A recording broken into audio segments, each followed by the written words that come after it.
নমস্কার বন্ধুরা, কেমন আছো তোমরা সবাই? তানিজ স্মল ওয়ার্ল্ডের আরও একটি ব্লগে তোমাদের সকলকে অনেক অনেক স্বাগত জানাই।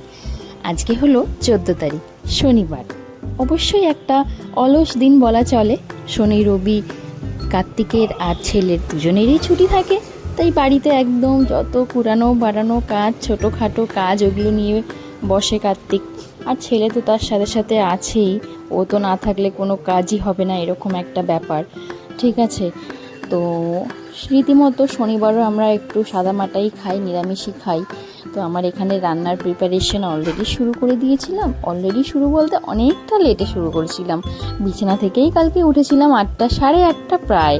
তারপর তো ঘরের কাজ টুকিটাকি, কালকে সেরকম ব্রেকফাস্টও করিনি। রোজই ব্রেকফাস্ট করি, আর শনিবার রবিবার ইচ্ছা করে না যে সকালে উঠেই আগে ব্রেকফাস্ট করি। তো অন্যরকম একটু করতে ইচ্ছা করে। শনিবার ছিল আজকে, তো আজকে ভাবলাম যে একটু মুড়ি খাই। তো আজকে প্লেন মুড়ি খেলাম। গরম যা পড়ছে, ছেলেকেও একটু জল মুড়ি খাওয়ালাম যাতে পেটটা ঠান্ডা থাকে। আর ফ্রিজে চিচিঙে ছিল অনেক দিন ধরে রাখা, কড়াই আর হচ্ছিল না। এর জন্য আজকে করলাম ডাল ভাত, সাদা আলু ভাতে করলাম, চিচিঙে পোস্ত করলাম, আর একটু চিচিঙে অন্যরকম করে ভাজলাম। চিচিঙের এই ভাজাটা আমার সব থেকে বেশি প্রিয়। আর দেখো বন্ধুরা, কার্তিক পুরো পরিপাটি করে সমস্ত গাছে, অনেকগুলো আমাদের 2-3টে গাছ ইদানিং মরে গেছিলো। আমরা সামার ভ্যাকেশনে ব্যান্ডেলে ছিলাম, আর গাছগুলো সেরকমভাবে যত্ন নেওয়া হয়নি, তো অনেক 2টো গাছ আমাদের পুরোপুরিই মরে গেল, মানে সেটাকে আর বাঁচানো গেল না। আর বাকিগুলো দেখো, এইগুলো পাতা আসছে, মানে এগুলো বেঁচে গেছে আর কি। আস্তে আস্তে এর মধ্যে পাতা গজিয়ে যাবে। তো আজকে পুরো টবগুলো চেঞ্জ করা, যেটা নষ্ট হয়ে গেছে সেটা ফেলে দেওয়া, ভালো করে রিঅ্যারেঞ্জ করা, মাটিগুলো আবার থেকে বার করে আবার থেকে ভরা, সমস্ত কিছু করে ব্যালকনিটাকে একদম পরিষ্কার পরিচ্ছন্ন করে দিল আজকে কার্তিক। রবার ট্রিটাও খুব কম বাড়ছে, ডাইরেক্ট লাইট পাচ্ছে। ভালো করে দাঁড়াও, আজকে স্যাটারডে তো, স্কুল ছুটি তো, মজা হচ্ছে। আজকে পাপাও বাড়িতে আছে তো, কেমন লাগছে? ভালো লাগছে। ছাদে যাবে? পাপার সাথে আজকে ছাদে যাবে বলো? রোজ তো মাম্মার সাথে যাও, তাই তো? আমার সাথেও যাবে, পাপার সাথেও যাবে। Okay, very good, enjoy your weekend. ব্যাস দুপুর হলো, স্নান টান করিয়ে খেতে বসে পড়লাম।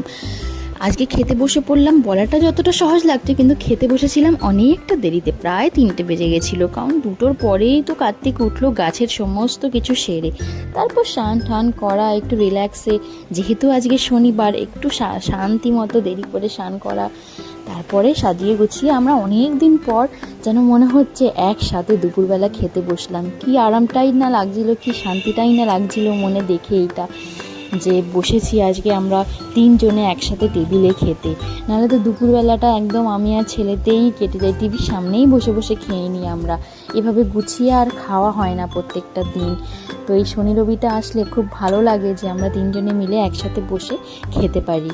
তো যাই হোক, খাওয়া দাওয়া সেরে একটু রেস্ট করতে হবে, কারণ আজকে সন্ধ্যাবেলা আমরা যাব একটা জায়গায় বলতে রিসরা যাব, আমার মামা বাড়ি। আমার দাদুর তো রিসেন্ট অপারেশন হলো, তো দাদুকে দেখতে যাওয়ার কথা। তাই এই যে রেস্ট করে বিকেলে উঠে সন্ধ্যা দিয়ে একদম রেডি হয়ে নিলাম। শ্মশানকালী যাব পুজো দিতে, তারপর সোজা রিসরা। রেডি? হ্যাঁ। কোথায় যাচ্ছ? আমরা আছি শ্যাম মামার বাড়িতে। শ্যাম মামার বাড়িতে। দাঁড়াও, আগে কার বাড়িতে যাচ্ছ? আমার কার বাড়িতে যাচ্ছ? মামামের মামা বাড়ি। মামামের মামা বাড়ি। ইয়েস, তো লেটস গো। ওকে। ওর তো আনন্দের ঠিকানা নেই। শ্যাম মামাটা হলো আমার মামার ছেলে। আমার ছোট মামার ছোট্ট একটা ছেলে আছে, যেটা ওর নিজের জুটি মনে করে, যাকে ওকে কোনোভাবেই শ্যাম মামা বলে না, মানে বলে না বলাটাও ভুল, আমাদের সামনে আবার শ্যাম মামা বলেই ডাকে। না হলে ও হচ্ছে ওর একেবারে বন্ধুর মতো। ব্যাস ওখানে গেলেই শ্যাম মামা করে একেবারে অস্থির হয়ে পড়ে, ওকে ছাড়া ওকে চলবেই না, গিয়েই একেবারে ওর সাথে খেলতে একদম লেগে পড়বে, এইরকম একটা ব্যাপার। তো ব্যাস আমরা বেরিয়ে পড়লাম শ্মশানকালীর উদ্দেশ্যে। এটা শ্রীরামপুর ব্রিজ, তোমরা সবাই চিনতে পারছো, আমার বহু ভিডিওতে এই ব্রিজটা তোমরা দেখতে পেয়েছো। তো আমরা সব পেরিয়ে চলে এলাম শ্মশানকালীতে। প্রচুর ভিড় ছিল শ্মশানকালীতে, শনিবার অবশ্যই ভিড় হয়, আমরা শনিবার করেই যাই, প্রত্যেকটা মাসে একটা অন্তত শনিবার হলেও আমরা শ্মশানকালীতে অবশ্যই পুজো দিতে যাই। মায়ের এমনই মহিমা, মায়ের এমনই টান। আর শ্মশানকালীতে আমার এত ভালো লাগে, মানে ওখানে গেলে যেন সমস্ত দেব দেবীর দর্শন যেন একই ছাদের তলায় হয়ে যায়। আর এই কাকুটার কাছ থেকে আমরা পার্মানেন্টলি ফুল, লাড্ডু, ধূপ, যা যা যাবতীয় পুজোর জিনিস নেওয়ার এনার কাছ থেকেই নিই, আর এনার কাছেই আমরা জুতো রাখি।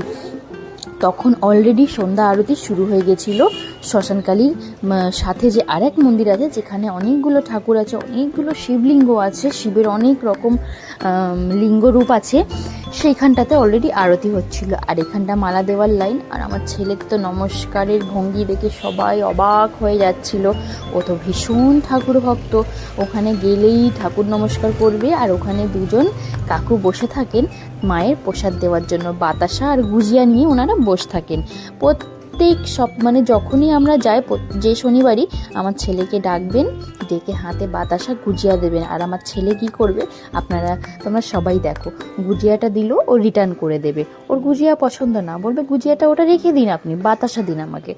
বাতাসাটাই খাবে, একটা বাতাসা নেবে, নিয়ে চলে আসবে, ঠিক জানে ওই দাদুর কাছে গেলে আমি বাতাসা পাবো। আর একটা ব্যাপার, যে মন্দিরটাতে আরতি হচ্ছিল সেখানে আমার ঠাকুরমশাই একটা ডিব্বা করে চকলেট নিয়ে বসেন। ওখানে যাওয়া মানে ও গাড়ি থেকে নামার সাথে সাথে আমাকে বলছে, মাম্মাম যেখানে চকলেটটা দেয় সেখানে চলো তো।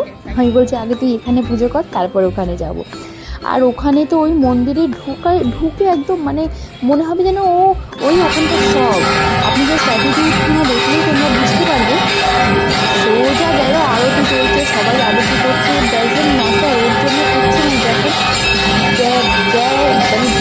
গড়গড় করে হেঁটে চলে গেল, বড় একটা নমস্কার ঠুকলো, ঠাকুর মশাইয়ের কাছ থেকে একটা চকলেট পেয়ে গেল, ব্যাস সেটাই ওর শান্তি। তারপরে আস্তে আস্তে মন্দির ভ্রমণ আমরা পরিক্রমা স্টার্ট করলাম, সমস্ত ঠাকুরের দর্শন করলাম। কালকে পুজোটা কার্তিক দিয়েছিল, কালকে আমি পুজো করিনি, এমনি নমস্কার করেছি ঠাকুরকে।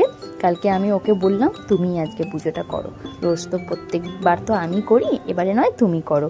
এটা হচ্ছে ছিন্নমস্তা মায়ের মূর্তি একটা।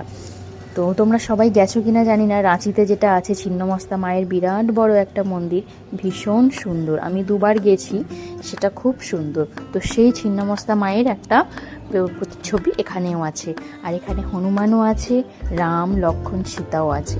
খুব ভালো লাগে এই মন্দিরটাতে আসলে, এত ঠাকুরের দর্শন এক জায়গায় হয়ে যায় না, আর কি চাই, তাই না বন্ধুরা? আমার ছেলে শিব ঠাকুরকে পুজো করছে, তারপরে ওখানে গাছও আছে, গাছের তলায় সবাই প্রদীপ টদীপ জ্বালিয়ে। আর এটা মনে হয় নতুন বসিয়েছে এই ত্রিশূল আর ডামরুটা, নতুন না বসালেও মনে হয় রং করেছে সুন্দরভাবে, কারণ এতদিন যাচ্ছি ঠিক সেরকমভাবে চোখে পড়তো না, আজকে যেন একটু বেশি চোখে পড়ছে। তাই আমার মনে হলো হয় নতুন বসিয়েছে, নয় সেটাকে সুন্দরভাবে রং করেছে।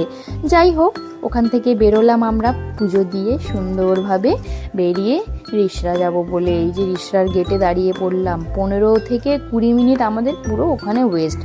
বারবার মামিরা ফোন করছে, কিরে কদ্দূর এলি। আমাদের ওদের বাড়ি পৌঁছাতেই মনে হয় 8:40 হয়ে গেছিলো, এত খারাপ লাগছিল। কারুর বাড়ি যাচ্ছি তাও রাত্রির 8:40, কেমন একটা দেখায় না। যাই হোক, এবার দাদু যেহেতু অসুস্থ, একটু ফল মিষ্টি তো নিতেই হবে, সেটা না হলেও নিজের মনটা মানে না। ফল নিলাম দাঁড়িয়ে, তারপরে এখানে গেটে আমাদের 15-20 মিনিট ওয়েস্ট হলো। গেট খোলার পরে তো যা জ্যাম আপনারা দেখতেই পাচ্ছেন, মানে জ্যাম পেরোতে আরও 10 মিনিট লেগে গেল। তারপরে আরও 10 মিনিট লেগে গেল বাড়ি খুঁজতে। আমরা এই রাস্তাটা দিয়ে প্রথমবার এসছি, অন্যান্য বারও 2বার এসছি কিন্তু অন্য রাস্তা দিয়ে। এই রাস্তাটা দিয়ে যেহেতু প্রথমবার এসছি, তাই আমরা অনেকটা গুলিয়ে ফেলছিলাম রাস্তাটা। মিষ্টি নেওয়ার পরে দুজনকে জিজ্ঞাসা করলাম, তারা অবশ্য আমাদের ভুল রাস্তা বলেননি, কিন্তু তাও আমরাই একটু গুলিয়ে ফেলছিলাম। তো যাই হোক, যেমন তেমনভাবে পৌঁছে গেলাম। এটা হলো আমার দিদা, বাইরেটা একটু অন্ধকার ছিল তো তাই। এটা আমরা ভেতরেই ঢুকলাম, এটা আমার ছোট মামি। আর ছোট মামি আমাদের ঢোকালো, ওটা হচ্ছে শ্যাম, ওই যে আমার দাদুর পা টিপছে ওটা হলো আমার ছেলের শ্যাম মামা। তো দাদু তো একটুখানি শুয়ে গেছিলো, ফিজিওথেরাপিস্ট নাকি এসেছিলো, একটু ফিজিওথেরাপি করিয়ে গেছে, তাই একটুখানি ওনার পায়ে ব্যথা হচ্ছিল, তাই উনি শুয়েছিলেন। একটুখানি আমাদের সাথে কথা ফথা বললেন, আর বেশি ডিস্টার্ব না করে আমরা ওপরে চলে গেলাম, একটু ছাদে গেলাম, তারপরে মামির সাথে বসেই ওপরে গল্প করছিলাম। আর আমার ছেলে তো শ্যাম মামাকে পেয়েই ব্যাস, ওর আর কিছু লাগবে না, শ্যাম মামার সাথে বল খেলছে, এই খেলছে ওই খেলছে, ছুটি এদিক সেদিক, কত ব্যাপার ওর। বাবা রে বাবা, এই যে হাতে বলটা দেখছো, হাত ছাড়া আর হচ্ছে না বলটা।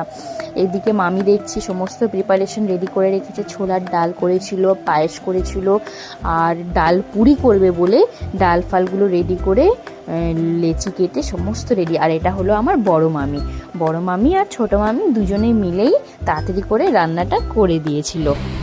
কি খাচ্ছ তুমি? লুচি। কেমন হয়েছে? ভালো লাগছে খেতে? আচ্ছা। বাজি লাগবে? হ্যাঁ, বাজি লাগবে। বাজি লাগবে কেন? সেই তো, রান্না যখন ভালো হয়েছে তাহলে বাজি লাগবেই বা কেন? না। তো যাই হোক, ছেলের তো খুবই পছন্দ হলো, ও তো এমনিতেও লুচি পরোটা এগুলো একটু পছন্দ করেই, তার সাথে শ্যামও খেতে বসে পড়লো। আর আমার ছেলের খাওয়া হতে না হতেই আমাদেরকেও খেতে দিয়ে দিল মামি, কারণ তখন বাজে রাত 10:05। এবার খেয়ে দিয়ে তো আমাদের বেরোতেই হবে।